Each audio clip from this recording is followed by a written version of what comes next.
ओम श्री अनंत कोटि ब्रह्मांड नायक राजाधिराज योगिराज पार ब्रह्म श्री सच्चिदानंद समर सद्गुरु साईनाथ महाराज की जय हो।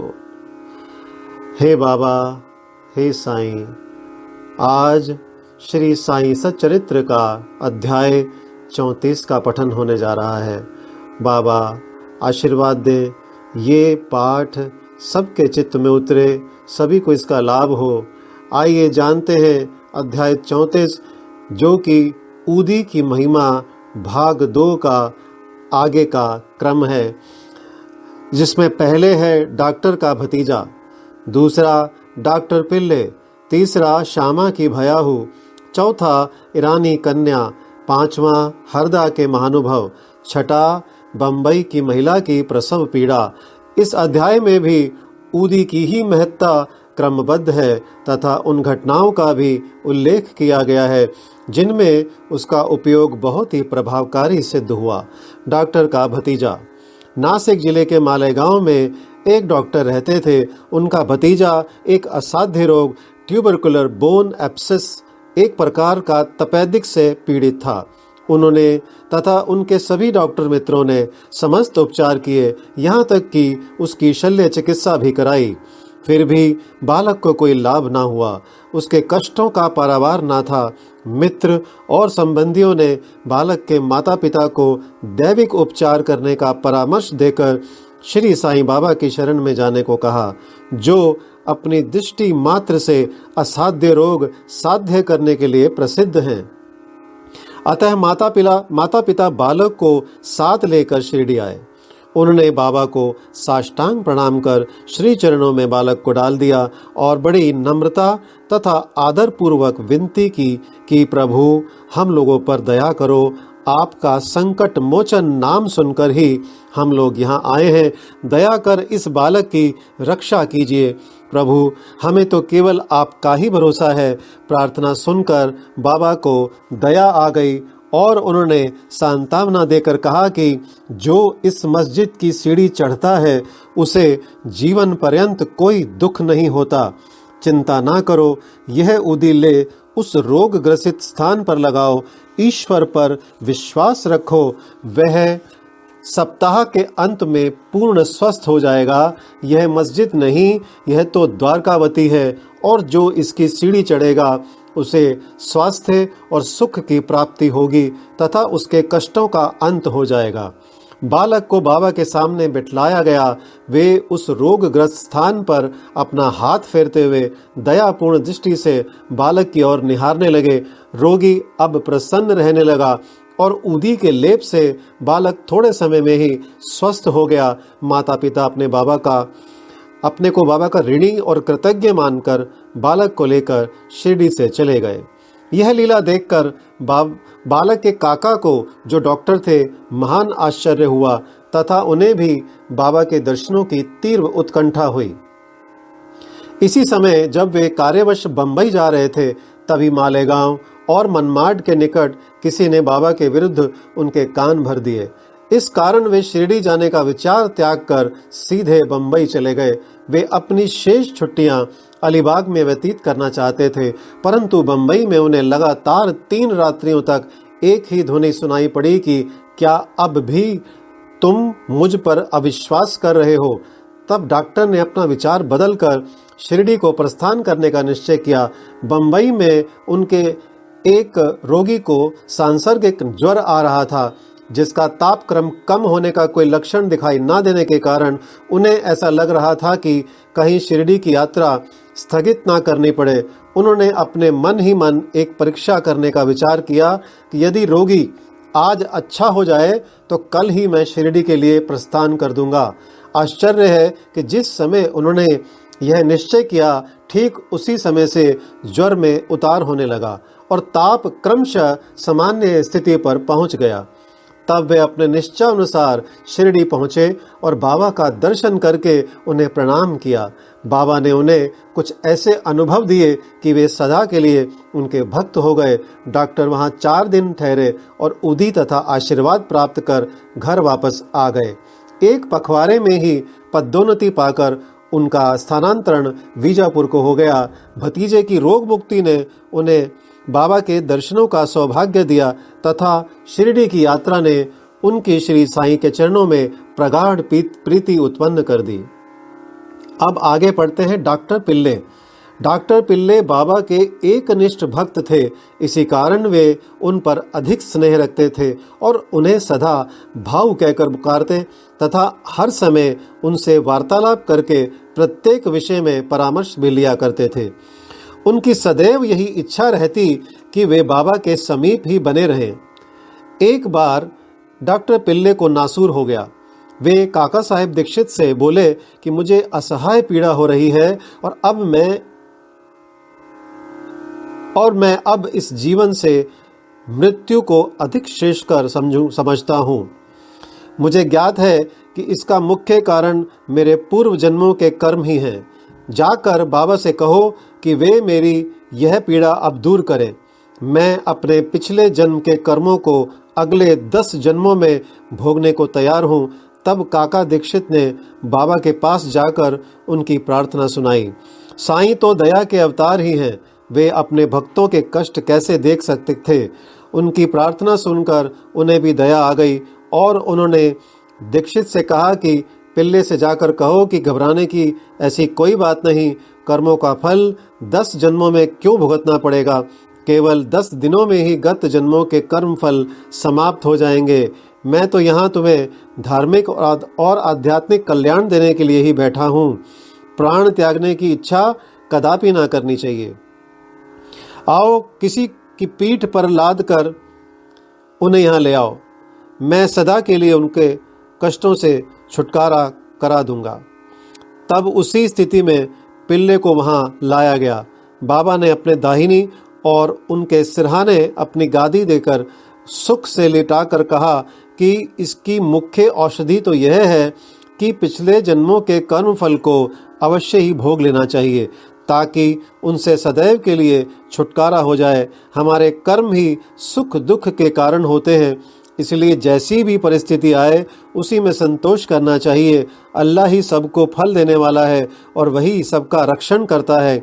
ऐसा विचार कर सदैव उनका ही स्मरण करो, वे ही तुम्हारी चिंता दूर करेंगे। तन मन धन और वचन द्वारा उनकी अनन्य शरण में जाओ, फिर देखो कि वे क्या करते हैं। डॉक्टर पिल्ले ने कहा कि नाना साहब ने मेरे पैर में एक पट्टी बांधी है, परंतु मुझे उससे कोई लाभ नहीं पहुंचा। नाना तो मूर्ख है। बाबा ने कहा, वह पट्टी हटाओ नहीं तो मर जाओगे। थोड़ी देर में ही एक कौवा आएगा और वह अपनी चोंच इसमें मारेगा, तब तुम शीघ्र ही अच्छे हो जाओगे। जब यह वार्तालाप हो ही रहा था कि उसी समय अब्दुल, जो मस्जिद में झाड़ू लगाने तथा दिया बत्ती आदि स्वच्छ करने का कार्य करता था, वहां आया। जब वह दिया बत्ती स्वच्छ कर रहा था तो अचानक ही उसका पैर डॉक्टर पिल्ले के नासूर वाले पैर पर जा पड़ा। पैर तो सूजा हुआ था ही, और फिर अब्दुल के पैर से दबा तो उसमें से नासूर के 7 कीड़े बाहर निकल पड़े। कष्ट असहनीय हो गया और डॉक्टर पिल्ले उच्च स्वर में चिल्ला पड़े, किंतु उस समय के बाद वे शांत होकर गीत गाने लगे।